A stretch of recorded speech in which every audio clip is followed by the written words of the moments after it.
Shalom, shalom, shalom, que Dieu nous bénisse.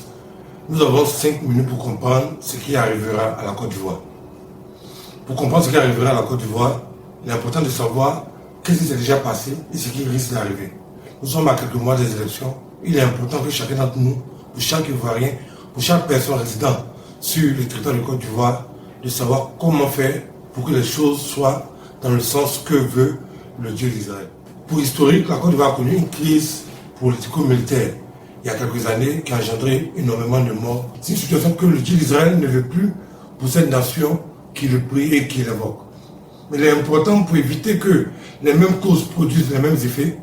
Il est important de savoir comment la première crise a commencé et comment elle est terminée pour éviter la seconde crise qui s'annonce déjà à grands pas.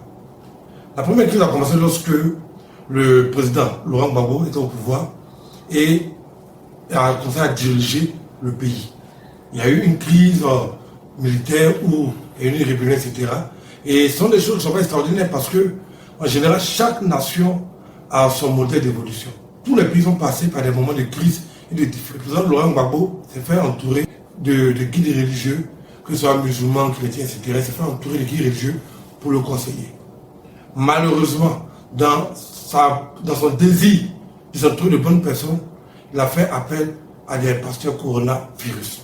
Ces personnes-là ont insufflé des pensées négatives à cet homme qui avait quand même de bonnes visions pour ce pays.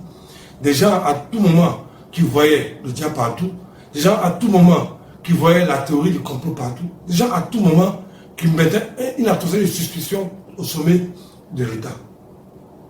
Lorsque nous sommes arrivés à une période où il y a eu des accords entre les Ivoiriens pour éviter la suite de la crise, ces personnes-là sont venues voir le président Gbagbo. Je ne sais pas toujours des pasteurs coronavirus, sont venus vers lui. Pour lui, à d'autres moments que nous, on propose d'aller acheter des armes. Nous savons qu'il y a des pasteurs, au lieu d'être dans leur chapelle, de prêcher l'évangile de Jésus, sont allés jusqu'aux États-Unis, aller chercher des cargos d'armes pour venir remettre ça au président Gbagbo Laurent. Des gens qui sont censés prêcher la paix, censés prêcher l'amour, la réconciliation entre enfants d'un même pays, vont acheter des armes. Parmi ces mêmes coronavirus, il y a d'autres qui ont prophétisé au président Gbagbo que même s'il menait une guerre, les anges allaient descendre du ciel pour venir combattre l'armée française et la rébellion. La suite, nous la connaissons.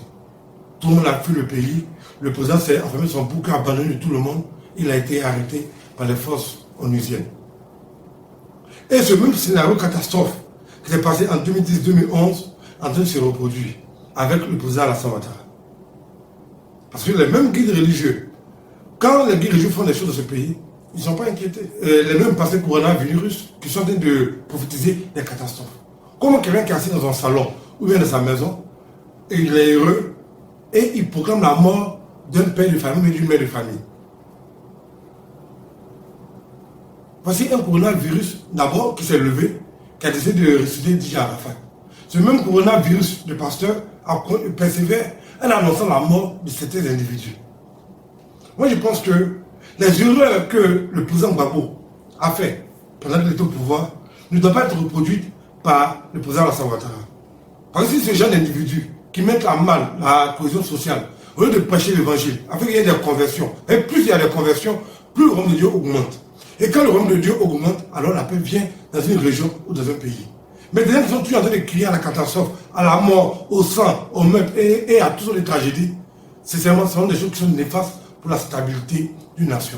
Les mêmes causes produisent les mêmes effets. Je profite pour lancer un appel au gouvernement de Côte d'Ivoire pour dire, nous les guides religieux, on est d'accord pour la paix, on se bat pour la paix, on prie pour la paix.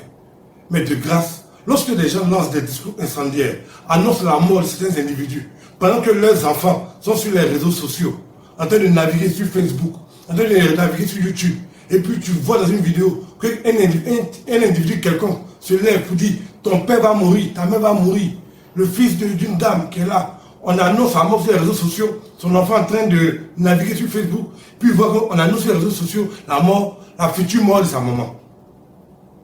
Dans quel état d'esprit sera cet enfant ou cette famille?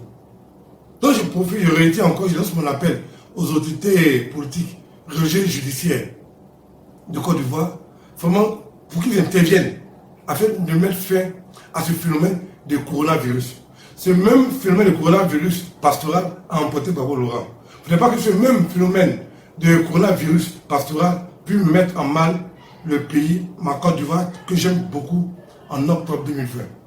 Que le Seigneur nous bénisse, que le Seigneur nous aide, que Dieu nous accorde la sagesse. Shalom.